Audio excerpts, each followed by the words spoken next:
Donc je suis avec Patricia ici dans un des stands du marché de Noël des Triel.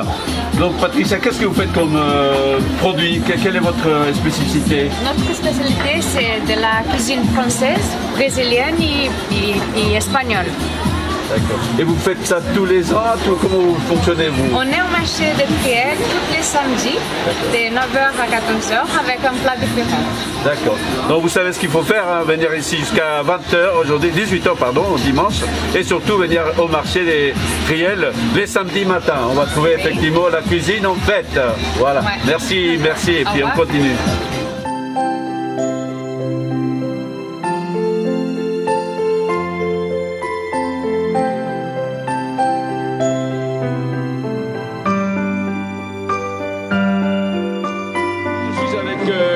Les bénévoles du stand de Terre des Enfants et au marché de Noël des Triel depuis des années. Hein. Oh là là!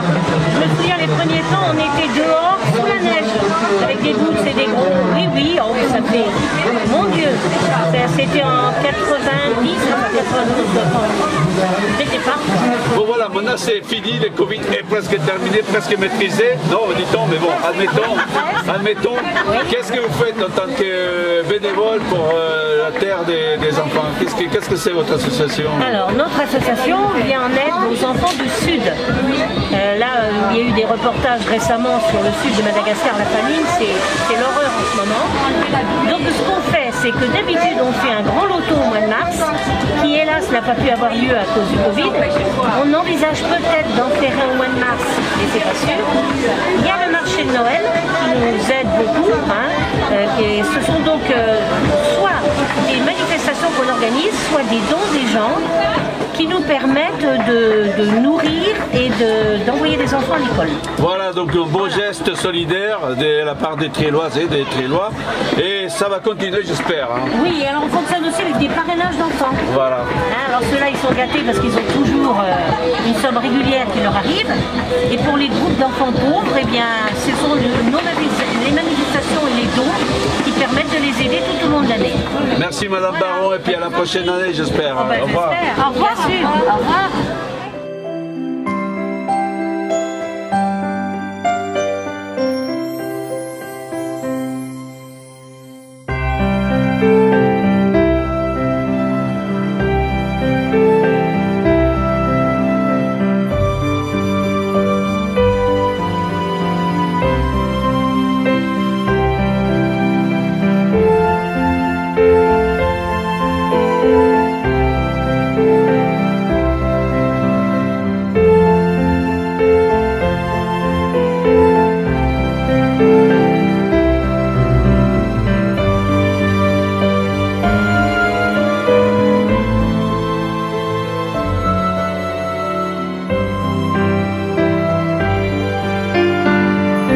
Des Triel, vous voyez. Ah, le Père Noël, oui.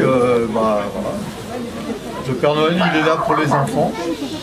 Hein, il vient direct du Pôle Nord pour faire plaisir et prendre les commandes des petits et puis des grands aussi. Il y a des grands qui passent leurs commandes directement au Père Noël. Voilà, pour ceux qui ne croient pas au Père Noël, il est là, il existe, il est là. Venez ici à Triel, il est toujours là.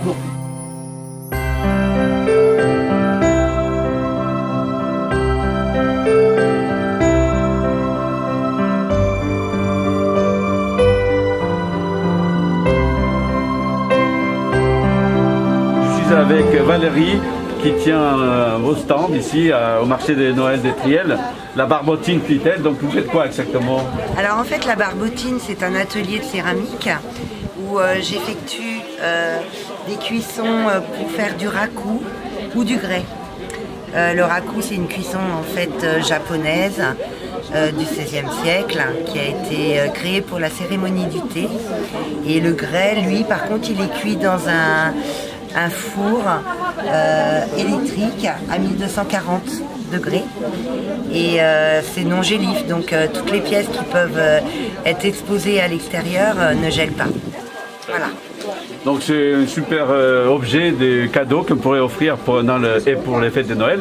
Et si on ne vous trouve pas ici, ici à Triel, vous êtes où physiquement? Vous avez un site internet, j'imagine? Oui, il y a un site internet Et également, j'ai mon atelier de poterie qui se trouve à mon domicile.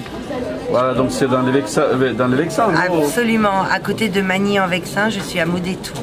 Très bien, il faut venir la voir, hein, j'imagine. On va contacter avec vous. Avec grand plaisir. Merci Valérie. Merci à vous. À bientôt. Au revoir.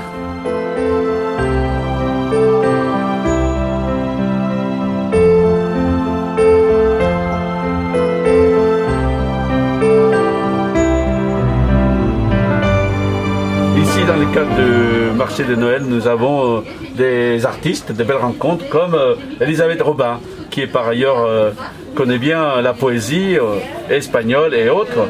Merci de m'accorder votre temps. Comment ça marche cette année? Un peu froid, non? Un peu froid, oui. Ouais. Oui, un petit peu moins aujourd'hui. Mais heureusement que vous avez la chaleur de votre poésie. Quelles sont les dernières œuvres que vous avez sorties? La dernière œuvre, justement, est bilingue, hein, comme la fois, c'est-à-dire qu'ils sont tous traduits en espagnol. Donc là, il y a toujours... moi, j'aime beaucoup la nature, donc la nature, les animaux, mais les êtres humains aussi. Donc c'est très varié, hein, voilà, et toujours illustré, voilà, donc avec des très très belles photos d'un ami qui est lui aussi d'origine espagnole. Et puis la poésie, c'est, on dit que les gens n'aiment pas la poésie, moi je dis si ils aiment la poésie, ils ne l'achètent pas, c'est ça qui est différent. La poésie, c'est comme des chansons. D'accord. Je sais que vous avez été récemment lauréat au dernier prix. Qu'est-ce que ça vous a fait de gagner un grand prix quand même de la poésie en Espagne? C'est vrai que ça fait... non, pas en Espagne, en France. Hein. En France, pardon. Oui, je passe des concours depuis 2 ou 3 ans, donc j'obtiens des prix, donc c'est une récompense. C'est une reconnaissance de ce qu'on fait, mais c'est ce dernier grand prix, Arthur Rimbaud, m'a fait plus chaud au cœur parce que c'est un sujet qui est délicat à aborder, c'est sur l'autisme. Et donc il a touché pas mal de personnes et j'étais contente que ce soit ce poème-là qui ait remporté ce prix. Très bien, une super note de bonheur pour les années à venir. Hein. Oui, merci. La poète Elisabeth Robin. Muchas gracias, señora. Si, hasta pronto. Hasta pronto. Voilà, voilà.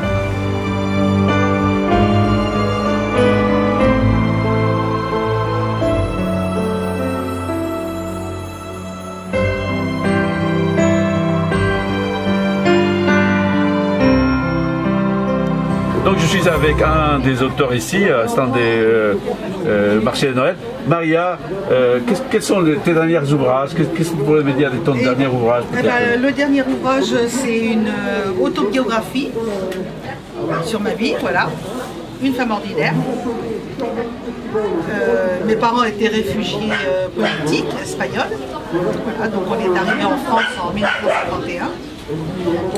Et autrement, la plupart de mes livres, ce sont des thrillers, des policiers, histoires d'amour, saga familiale, il y a un petit peu de tout. Voilà, j'essaye de varier un peu au maximum.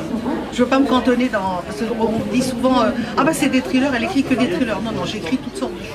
Et d'où tu puisses toutes ces sources, toutes ces connaissances, ça vient comme ça. D'accord. J'ai beaucoup d'imagination. D'accord, très bien. Voilà donc une. Il faut avoir un peu d'imagination. Une auteure qui a, on va dire, au moins une quinzaine de livres. J'ai écrit 12, je suis en train d'écrire le 13e livre en 8 ans. D'accord, bon voilà. J'écris beaucoup. Venez la voir, il a un site internet, une page Facebook. Non, j'ai pas de page Facebook, je ne l'ai plus. Mais on me trouve sur Google. Ah, voilà, donc voilà. On lit bien ce qu'elle fait. Je veux prendre ça, j'imagine. Oui. Sur Amazon, oui, où je suis. Ben là, j'étais, vous voyez, sur Amazon, je me suis retrouvée quatrième sur Amazon. Et devant moi, il y avait 50 nuances de grès, juste devant moi. J'ai pas eu leur succès. Ça va venir. Oui, oh, ben, j'espère. Merci Maria. Merci Allez, beaucoup. Bon courage.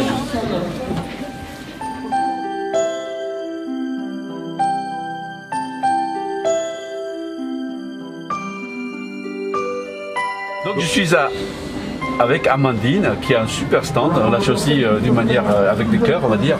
Donc qu'est-ce que vous faites comme objets qui sont hyper jolis certes, mais expliquez-moi qu'est-ce que c'est? Alors déjà la première chose c'est je travaille à partir des plantes. Donc c'est une variété de plantes qui s'appelle les Tillandsia.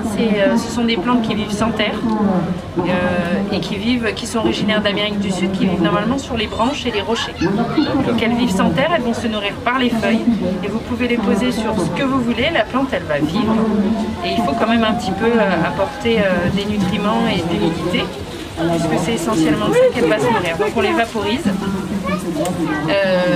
Que vous dire d'autre, c'est la famille de l'ananas. D'accord. Et ça fait partie de la famille des broméliacées. Donc ce sont des plantes qui ont sur leurs feuilles des petits poils. Et c'est de cette façon-là qu'elle va être autonome. Voilà, qu'elle va puiser ce dont elle a besoin dans l'air pour vivre.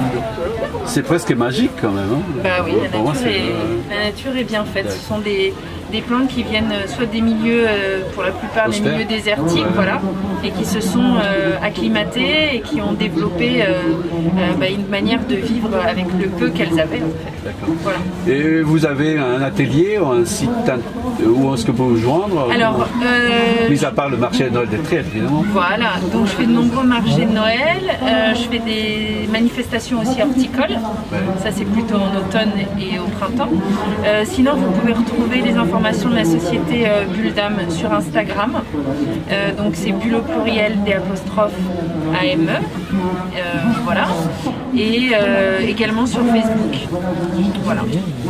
J'ai un atelier, oui je travaille bien évidemment pour faire les créations, on a les serres et un atelier pour les créations. Voilà. Très bien. Ça fait plaisir de voir ça, c'est vraiment époustouflant, il n'y a pas d'autre mot. Oui.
Donc je suis avec un artisan qui fait plein de belles choses.